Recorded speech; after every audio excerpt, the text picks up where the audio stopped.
브레인 리소스 크리에이션 워크숍 14번째 챕터에 오신 것을 환영합니다. 이번 챕터에서는 뇌와 관련된 부상과 질병에 관해 배워보도록 하겠습니다. Simply Neuroscience에서 준비한 영상을 봐주시는 모든 분들께 감사 인사드리고 시작에 앞서 이번 발표는 JEDQ가 준비하고 나탈리아 M, 샬롯 M, 그리고 KCA가 수정하였다는 말씀 드립니다. 뇌종양의 특징에 관해 얘기하기 앞서 두 개의 다른 뇌종양의 종류에 대해 알아보도록 할 텐데요. 이 종류는 뇌종양의 기원에 따라 분류됩니다. 원발성 뇌종양 또는 1차성 뇌종양은 뇌 구조 속에서 발생하고 속발성 뇌종양은 몸의 다른 기관에서 시작합니다. 속발성 뇌종양이 자주 일어나는 증후들은 폐, 유방, 피부 또는 콩팥입니다. 또 다른 두 개의 뇌종양의 차이점은 무엇일까요? 하나 말씀드리자면 보통 속발성 뇌종양 진단을 받을 확률이 원발성 뇌종양을 진단받을 확률보다 훨씬 높답니다. 중추신경계 종양의 절반은 속발성이기 때문인데요. 뇌와 근접한 폐와 유방의 거리 때문에 폐암과 유방암이 속발성 뇌종양을 초래할 수 있답니다. 많은 분들이 림프종이라는 질병을 들어보셨을 텐데요. 림프종이 원발성 뇌종양인 건 알고 계셨나요? 림프종을 유발하는 암세포들이 뇌 또는 척수에서 생기기 때문에 원발성으로 분류가 된답니다. 뇌종양 진단을 받는 게 무서운 이유 중 하나는 바로 낮은 생존율 때문이겠죠. 다수의 암 환자들은 생존을 위해 종양을 떼어내는 수술을 받아야 한답니다. 두 개의 원발성 뇌종양의 이름은 종양이 발생하는 지역의 이름을 따 지어졌는데요. 신경교종이라는 이름은 뇌 신경세포를 보호하고 지지하는 신경교 세포에서 따왔답니다. 수막종이라는 이름도 뇌를 감싸는 얇은 막인 뇌축수막에서 따왔지요. 수막종은 퍼지지 않는 양성종양이고 가장 흔한 원발성 뇌종양이랍니다. 뇌종양이 얼마나 자주 일어나는지를 보여드리기 위한 통계 자료를 준비해 왔는데요. 미국 인구 중 7만 9천 명은 뇌종양 진단을 받을 것이라는 통계 결과가 있습니다. 그 7만 9천 명 중 2만 6천 명은 악성종양, 즉 암 진단을 받을 것이고 5만 3천 명은 양성, 즉 비암성 종양 진단을 받을 것이라고 합니다. 뇌종양 중 가장 흔한 종류는 미성숙 악효세포의 확산으로 인해 생기는 교모세포종입니다. 뇌종양이 있는 사람들은 두통, 흐린 시야, 발작, 기억 상실, 혼란감 등의 다양한 증상을 보일 수 있습니다. 그렇다면 뇌종양은 어떻게 치료할 수 있을까요? 많은 방법의 하나는 수술로 종양을 제거하는 것이랍니다. 종양을 완화할 수 있는 방사선 치료나 항암 화학요법도 방법이지요. 다음으로 얘기해볼 신경학적 질환은 바로 신경학적 외상인데요. 신경학적 외상은 외상성 뇌손상과 척추 손상, 즉 두 가지 종류로 나눌 수 있습니다. 외상성 뇌손상의 특이한 점은 바로 주요 원인이 추락사고라는 점인데요. 매년 27만 5천 명 정도가 추락사고로 인한 외상성 뇌손상으로 입원을 하게 된다고 합니다.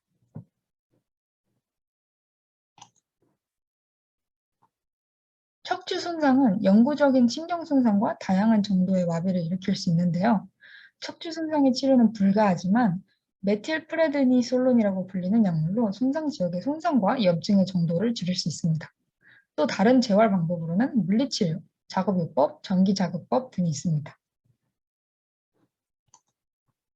CTE라고 불리는 만성외상성 뇌질환은 뇌진탕이나 두부외상의 반복에 의해 유도됩니다. 이 과정은 보통 뇌 조직을 약화시키고 비정상적인 단백질을 축적시키게 합니다. 만성외상성 뇌질환의 증상에는 기억상실, 혼란감, 판단장애, 진행성 치매 등이 있습니다. 보통 HIV라고 불리는 인간 면역 결핍 바이러스는 신경성 후층성 면역 결핍 증후군인데요. HIV는 신경계와 면역계를 둘 다 겨냥합니다. HIV 관련 신경인지장애 또는 HAID는 행동력, 기억력, 의사결정력의 저하를 초래하고 암과 염증 감염 위험도를 높입니다. HIV는 항레트로바이러스 약물로 처치할 수 있습니다. 이 사진은 HIV와 에이즈가 전염되는 방법과 전염되지 않는 방법들을 소개하는데요. 전염 경로로는 안전하지 않은 성관계, 마약 중독자와의 주사기 공동 사용, 감염된 혈액의 수혈, 수직 감염, 즉 감염된 여성의 임신, 출산, 모유 수유 등 그리고 오염된 도구의 공동 사용이 있습니다. 신체 접촉, 음식으로 인한 공유, 입맞춤, 모기 등의 벌레 물림, 수영장 공동 사용 등으로는 HIV와 에이즈가 전염되지 않습니다. HIV는 말초신경병증이라는 또 다른 신경질환의 발병을 자극하는데요. 말초신경병증은 저린 손, 발, 타는 듯한 고통, 그리고 심각한 통증 등 일상생활을 하기에 아주 불편한 증상들을 초래합니다. 다발성 경화증은 중추신경계의 염증성 질환으로서 면역체계가 뇌, 척추, 시신경을 공격해 미엘린 수초에 손상을 입히는 현상입니다. 미엘린 수초는 신경을 보호하는 지방성 막으로서 미엘린 수초의 손상은 신경 자극 전달과 소통에 영향을 미치게 됩니다. 다발성 경화증의 정확한 원인은 아직 정체 불명인데요. 많은 의사들은 유전이나 지리적 요인이 크게 작용한다고 추측하고 있습니다. 다발성 경화증은 마비감, 어색함, 느려지고 흐릿한 말씨, 기억 상실 등의 증상을 포함하고 있습니다. 안타깝게도 다발성 경화증은 불치성이지만 점점 다양한 치료제가 생겨나고 있는 추세인데요. 과학자들은 염증과 급성 발작의 발현성을 낮출 수 있는 스테로이드제에 관한 실험을 진행했고, 감정 기복과 방광 기능 장애 등을 제어할 수 있는 약물들도 개발했답니다. 다발성 경화증에는 세 개의 유형이 있는데요. 재발 완화형, 원발성 진화형, 2차 진행형이 그 주인공입니다. 재발 완화형 다발성 경화증 환자들은 새로운 증상이 갑자기 발현하는 성향이 있어 증상이 완전히 또는 일부만 완화되는 경향을 보이게 됩니다.